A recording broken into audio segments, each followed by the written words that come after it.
So you guys, I generally don't post my location or my whereabouts. I don't really drop pins where I'm at. I just don't like to. But I was on Instagram, some stupid shit popped up in my feed about like Chimaev saying he would try to fight me or kill me in the streets. Я не хочу убивать человека, на улице так умер, как умер. В клетке это спорт. Dude, I was like 10 minutes from your gym. I was dropping tags and locations all day on my Instagram. Your homies that train with you, follow me. They were seeing my story. You had to know where I was at. 10 minutes from your gym, bro. I was probably right down the street from you. Part of me thought you'd show up. But as we all know with Costa, when he pulled your card, hold me back. But man, I'm like the last dude in America ready. I'll tell you the fight that I'm really looking forward to, because I don't know what's going to happen, is Khamzat versus Strickland. I'm very interested in that fight. Strickland is a fucking nightmare standing up. For sure. He's a nightmare. For sure. What he did to Fluffy Hernandez, I was like, holy shit, man. The body shot, the finish. But he made Fluffy fight. You know, he fights at a slower pace. He has his own pace in there, and he kind of forces the other guy to fight. His opponent has to fight this pace with him. I think the best chance is to blitz him, do unorthodox things, because he wants to jab, circle, throw a kick, jab, circle. He keeps a very slow pace. He's not sprinting or trying to blast you out of there. He just he doesn't get hit much. Chips away, high guard, good shell. Yeah, very good shell. His defense is extraordinary. One of the things he was telling me is like, I spar more than anybody and I get hit less than anybody. And that is true. Like, if you think about how much that guy spars, it's a giant part of his training. Look at James Toney. He was hard. He was hard to hit, and all you did was spar. Yeah, you know. Right. Perfect example. There's something taught in those moments. 100%. Yeah. Understanding of distance, timing, pattern recognition. You're constantly in there, moving around. Right. It's like, and then there's also the cardio that comes from sparring. Yeah. It's different. Yeah. Like, because his cardio is almost entirely based on sparring. And, man, that motherfucker doesn't get tired in there. Right. And the Fluffy fight was like, I thought Fluffy was going to be a problem. I'm like, Fluffy's really good, man. You think he submitted Adolfo Vieira. He's got all this fucking crazy cardio. He puts a pace on guys. And Strickland made it look like he just did not belong in there. He's so heavy on that front foot, though. I can't believe got calf, man. Khamzat, 15-0 versus Sean Strickland. I feel like Khamzat's going to win. He's going to take him down, ground and pound. But part of me's like, it's 25 minutes. Strickland's got a crazy gas tank. If anyone's going to be able to do it, it's going to be Sean Strickland. I have to go with Chimaev here, unfortunately. Strickland's a really good grappler. It's just annoying how good Chimaev is at wrestling. It's pathetic. I feel like you need to be a guy who can stuff the takedowns, but then also have the power to just put out Chimaev on the feet. Hoping and praying for a Strickland win. Strickland will probably get fucked up by Khamzat. He called him a terrorist. You can't fucking wait for his Khamzat versus Strickland. How good did he look against Fluffy? Strickland's gonna get taken down, but he's so well versed on getting up in his cardio. That third, fourth, and fifth round, if he keeps getting up, defend the submissions, that's when it gets interesting. He's so hard to hit. He does so many sneaky things on the feet. Yeah, no way Khamzat's gonna fucking stand with him. Khamzat can strike too, though. Did you see the video of Khamzat striking with Khalil? No, Strickland can fucking drag him to the ground. He's got great striking. Why would you take a chance? But here's why you can try to stand with Strickland, because he's not a knockout artist. Your old friend Khamzat Chimaev, he's fighting your former opponent, Sean Strickland. No, he's not my friend. Who do you think wins, Khamzat or Sean Strickland? Chimaev gonna do the same thing. I think he's gonna try put down and hold and try to finish the fight there. I don't know if Strickland can handle that, but if he can, he has a chance. Khamzat Chimaev against Sean Strickland has become far more than another stylistic contest analysts explain across a whiteboard. It has evolved into the type of matchup that develops real tension before the cage door finally shuts. The explanation remains straightforward. These fighters simply project completely different attitudes. They never communicate alike, and they never present themselves as competitors prepared to offer each other even the smallest amount of respect. That explains why discussion surrounding this matchup has shifted beyond basic technique towards something much more intense. People now focus on conflict, confidence, verbal exchanges, expectation, determination, and which competitor possesses the stronger mindset once a rivalry turns deeply personal. Predictions continue appearing everywhere because supporters respond to much more than only events inside the fight. They also respond to personality, and Chimaev carries an aura where everything immediately seems intense whenever his name appears. He talks like someone expecting to dominate opponents completely, and that belief influences how supporters judge this matchup. Strickland approaches everything from an entirely different angle. He never attempts to appear refined. He rarely filters himself, and whenever he speaks it usually feels as though he wants to pull the battle beyond the cage into his opponent's thoughts before they ever collide. That creates another level of intensity. Therefore, when people make predictions here, they are considering not only who secures takedowns or controls striking exchanges, they are equally wondering which personality ultimately dominates the entire build-up. Can CHV control the spotlight the same way he regularly attempts to overpower his opponents? Or can Strickland transform everything into a bitter exchange where the contest becomes personal long before it ever turns physical? That element matters because rivalries like these can influence how competitors perform. Certain fighters thrive whenever the pressure becomes intense. Others become trapped in the wrong battle mentally before the actual contest even begins. That is exactly why this matchup feels unlike a typical contender showdown. The rivalry continues expanding because both competitors are naturally wired for confrontation. Neither fighter appears interested in calm promotion. Neither seems willing to ignore disrespect and simply move forward. Every small interaction carries the potential to increase the tension. Once that begins, the predictions become far more emotional as well. One group starts insisting CHV will completely overwhelm him. Meanwhile, the opposing side keeps arguing Strickland will get inside his head and make the entire night chaotic. That is exactly where everything becomes fascinating. The contest itself could still be decided through wrestling, distance, pressure, and toughness. Yet the narrative surrounding it has now gained another dimension. Rivalries completely alter the atmosphere around a matchup. Verbal exchanges reshape the way supporters view every stare down, every interview, every statement, and every prediction. All at once, people are no longer simply selecting a winner. They are deciding which personality they trust more once the pressure becomes genuine.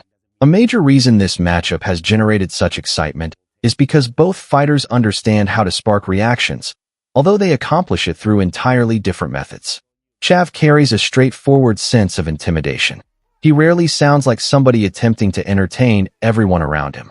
Instead, he sounds like someone determined to make his opponent feel pressure from the very beginning. That approach alone influences how people interpret his predictions. Whenever he says he will smash someone, certain supporters hear confidence, while others hear pure arrogance. Regardless, the message always connects. Strickland chooses an entirely separate approach. He speaks in a style that feels blunt, personal, and frequently unpredictable. He can transform an ordinary fight promotion into a heated verbal battle because he is prepared to say things many competitors would never consider.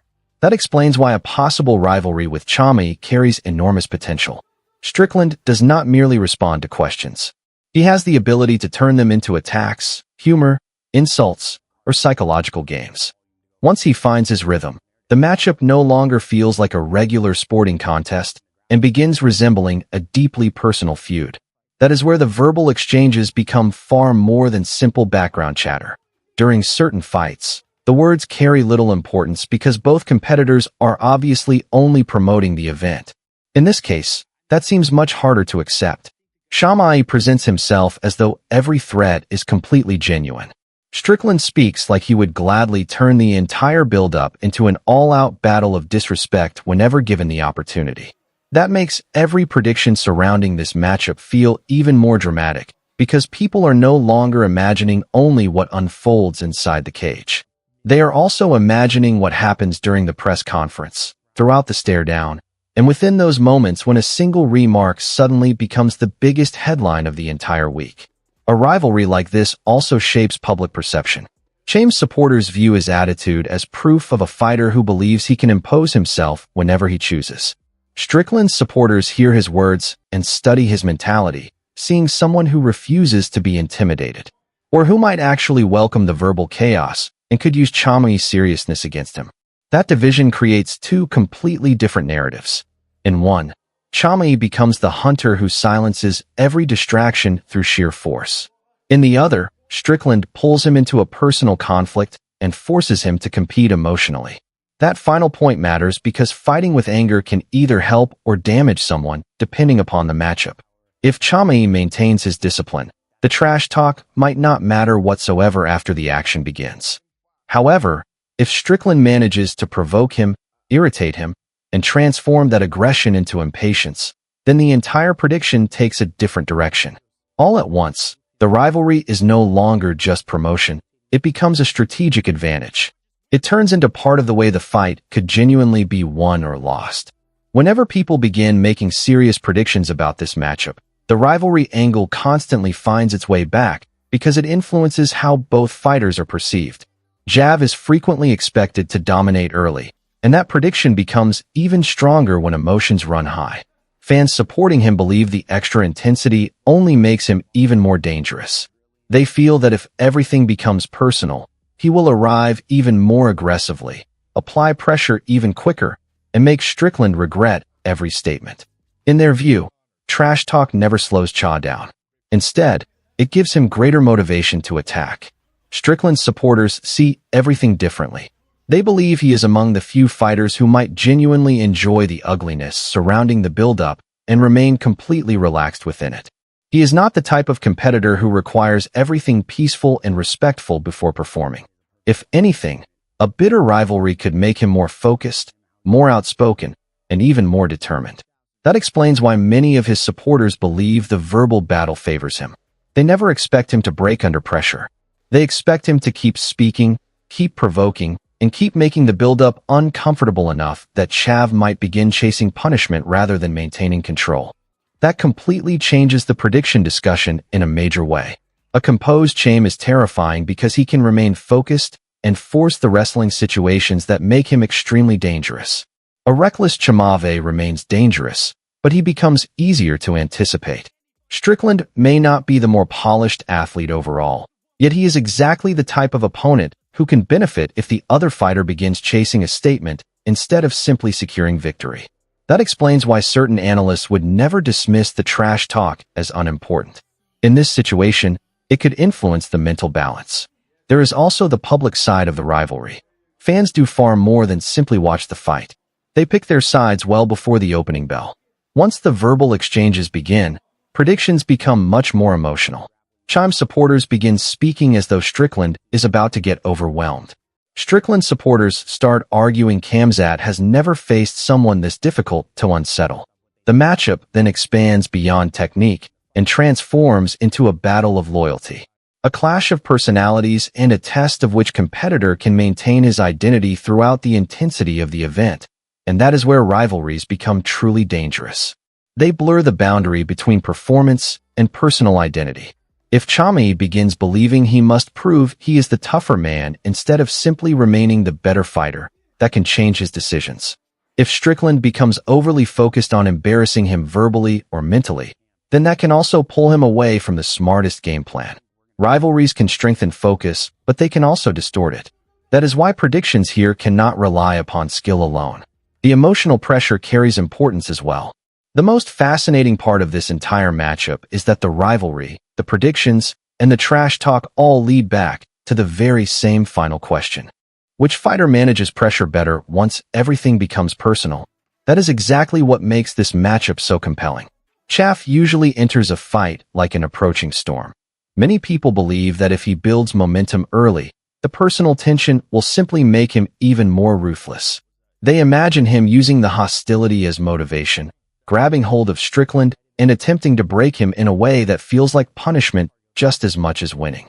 However, Strickland is not the type of opponent who fades away once things become hostile. That is exactly what keeps the discussion alive. He may actually embrace the ugliness. He could use the insults, the disrespect, and the entire rivalry atmosphere as a way to remain locked in without losing composure. For a competitor like that, trash talk is not necessarily a distraction. Sometimes it is simply the environment where he feels most comfortable. That is why many people believe the build-up could make him more difficult to handle, not less. As a result, the predictions remain divided almost evenly for a reason. One side believes Chimaev's pressure is overwhelming. His aggression is completely genuine, and his intensity will overwhelm Strickland before any of the words truly matter. The opposite side believes Strickland can transform the rivalry into a psychological battle. Remain in Chimaev's face, keep speaking, keep resisting, and force the fight into a place where anger begins costing more than it benefits. In that version, the trash talk is not simply decoration. It becomes part of the way the fight unfolds. That is why this matchup continues gaining attention. It is no longer just two names appearing on a fight card. It feels like the type of matchup where every comment matters, every face-off matters, and every prediction reveals something about how supporters believe conflict unfolds in MMA. Does pure power prevail when emotions become intense? Or does a fighter with the stronger mentality weather the storm and make the other competitor break first? That is the true debate hiding beneath all the attention. And that is precisely why Khamzat Chimaev against Sean Strickland has become far more than an ordinary fight discussion. It is now centered around rivalry, pride, verbal battles, and which competitor can bring his personality into the cage without losing control of the actual contest. The build-up could become explosive. The predictions will remain divided. The trash talk could become ugly very quickly. And once that happens, every statement will feel like part of the matchup long before either fighter throws a punch.